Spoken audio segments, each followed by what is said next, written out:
सांगितलं.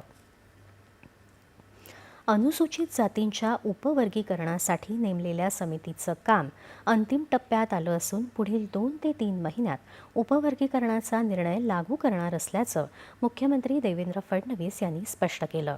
मुख्यमंत्र्यांनी काल एका खासगी वृत्तवाहिनीला दिलेल्या मुलाखतीत विविध मुद्द्यांवर भाष्य केलं. आरक्षणाचा लाभ सर्व घटकांपर्यंत पोहोचवण्यासाठी उपवर्गीकरणाबाबत मुख्यमंत्र्यांनी आपली भूमिका मांडली.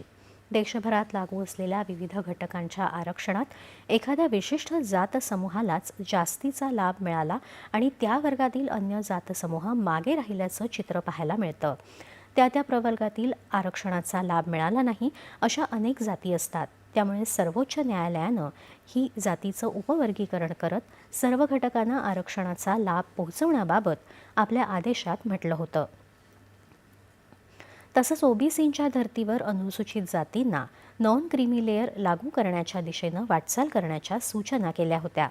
त्यावर महाराष्ट्रात अनुसूचित जातींच्या उपवर्गीकरणासाठी राज्य सरकारनं निवृत्त न्यायमूर्तींची समिती नेमली आहे. या समितीचं काम अंतिम टप्प्यात आलं आहे.